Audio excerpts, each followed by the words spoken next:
Hi friends, എല്ലാവർക്കും പുതിയൊരു വീഡിയോയിലേക്ക് വീണ്ടും സ്വാഗതം. ഇന്നത്തെ നമ്മുടെ വീഡിയോ എന്ന് പറഞ്ഞാൽ ഈ കാണുന്ന ഒരു മെഴ്സറസ് ആണ്. മെഴ്സറസിന്റെ E200 ആണ്. ഈ വാഹനത്തിൽ മെയിൻ ബാറ്ററി വന്നിട്ടുണ്ട്, അതേമാതിരി തന്നെ ഓക്സിലറി ബാറ്ററി വന്നിട്ടുണ്ട്. അപ്പോൾ മെയിൻ ബാറ്ററി നിങ്ങൾക്ക് എല്ലാവർക്കും തന്നെ അറിയാം എവിടെയാണ് ഈ വാഹനത്തിന്റെ മെയിൻ ബാറ്ററിയുടെ ലൊക്കേഷൻ വരുന്നത്. എന്നാൽ പലർക്കും അറിയാത്തൊരു കാര്യമുണ്ട്, ഈ വാഹനത്തിന്റെ ഓക്സിലറി ബാറ്ററിയുടെ ലൊക്കേഷൻ എവിടെയാണെന്ന്. അപ്പോൾ ഇന്നത്തെ നമ്മുടെ വീഡിയോ ഈ വാഹനത്തിന്റെ മെയിൻ ബാറ്ററി അറിയാത്തവർക്ക് എവിടെയാണ് മെയിൻ ബാറ്ററി വരുന്നതും, അതേമാതിരി തന്നെ ഈ വാഹനത്തിന്റെ ഓക്സിലറി ബാറ്ററി വരുന്നതും, ഇനി ഈ വാഹനം സ്റ്റാർട്ട് ആവുന്നില്ല, നിങ്ങൾക്ക് എങ്ങനെ ഈ വാഹനം ജംപ് സ്റ്റാർട്ട് ചെയ്യാൻ സാധിക്കും എന്നുള്ളതൊക്കെ എൻ്റെ ഈ വീഡിയോയിലുണ്ട്. അതേമാതിരി തന്നെ ഈ വാഹനത്തിന്റെ മോഡൽ എന്ന് പറഞ്ഞു കഴിഞ്ഞാൽ ഏത് വർഷത്തെ വണ്ടിയാണെന്ന് നിങ്ങൾക്ക് ഈ വാഹനത്തിന്റെ ബാറ്ററി കണ്ടു കഴിഞ്ഞാൽ മനസ്സിലാവും. അതെങ്ങനെയാണ് നിങ്ങൾക്ക് മനസ്സിലായിട്ടില്ലെങ്കിൽ ഞാൻ പറഞ്ഞുതരാം അതെങ്ങനെയാണെന്നുള്ളത്. അപ്പോൾ ഈ കാണുന്നത് E200 ആണ്, ഒരു പഴയ മോഡൽ വണ്ടിയാണ്. കൃത്യമായിട്ട് വെൽ മെയിൻറ്റെയിൻ ആയിട്ട് തന്നെ ഇപ്പോഴും കൊണ്ടു നടക്കുന്നുണ്ട്. ഇതിൻ്റെ സർവീസും കാര്യങ്ങളൊക്കെ നമ്മൾ തന്നെയാണ് ചെയ്യാറ്. അപ്പോൾ അതുകൊണ്ട് തന്നെ കൃത്യമായിട്ട് നമുക്ക് പറയാം നല്ല ഒരു വെൽ മെയിൻറ്റെയിൻ ആയിട്ട് തന്നെ കൊണ്ടു നടക്കുന്ന ഒരു വണ്ടിയാണ്. അപ്പോൾ ഇതിൽ വന്നിരിക്കുന്ന എഞ്ചിൻ എന്ന് പറയുന്നത് 4 സിലിണ്ടർ എഞ്ചിനാണ്. അപ്പോൾ ഇതിൻ്റെ അകത്ത് ഒരു 6 മാസം മുമ്പൊക്കെ കൂളൻ ജോബൊക്കെ നമ്മൾ ചെയ്തിട്ടുണ്ട്. അപ്പോൾ ഈ വാഹനത്തിൻ്റെ ജംപ് സ്റ്റാർട്ട് ചെയ്യേണ്ട ഒരു പോർട്ട് എന്ന് പറയുന്നത് വാഹനത്തിൻ്റെ എഞ്ചിൻ കമ്പാർട്ട്മെൻറ്റിൽ തന്നെയാണ്. ഈ സൈഡിലുള്ള ഈ റെഡ് ക്യാപ്പ് സൈഡിലോട്ട് മാറ്റിക്കഴിഞ്ഞാൽ ഇവിടെ പോസിറ്റീവും, ഇനി അതേമാതിരി ഇവിടെ ഗ്രൗണ്ട് ഇവിടെ സൈഡിലായിട്ട് നിങ്ങൾക്ക് കൊടുക്കാം.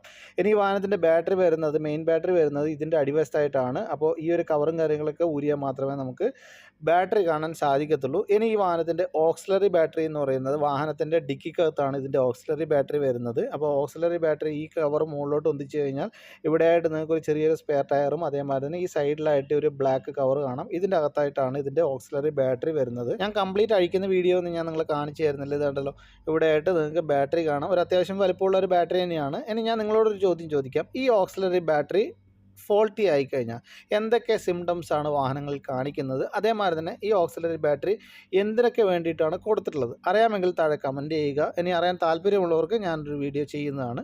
അപ്പോൾ ഇതാണ് ഇതിൻ്റെ പഴയ ബാറ്ററിയും അതേമാതിരി തന്നെ പുതിയ ബാറ്ററിയും. നമ്മൾ പിടിപ്പിക്കാൻ പോകുന്നത് 21, 24 എന്നുള്ള ബാറ്ററിയാണ്. നമ്മൾ ഇപ്പം പിടിപ്പിക്കാൻ പോകുന്ന ഇയർ എന്ന് പറയുന്നത് 2025 ആണ്. അപ്പോൾ അതേമാതിരി തന്നെ ഈ കിടക്കുന്നത് 51, 12 എന്ന് പറയുന്നത് പഴയ ബാറ്ററിയാണ്. അപ്പോൾ അതിൻ്റെ സൈഡിലായിട്ട് നിങ്ങൾക്ക് കാണാം ബാറ്ററി ബഡ്ജായിട്ട്.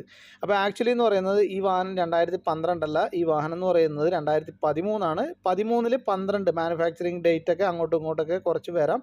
എന്നാൽ ഈ ഒരു വാഹനം എന്ന് പറയുന്നത് 2013 ആണ് manufacturing.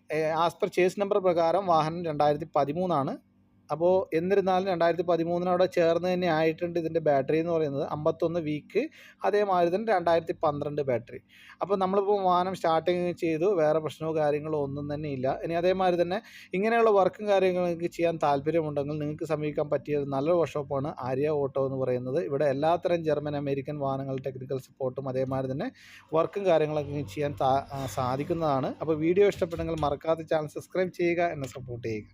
Thank you for watching.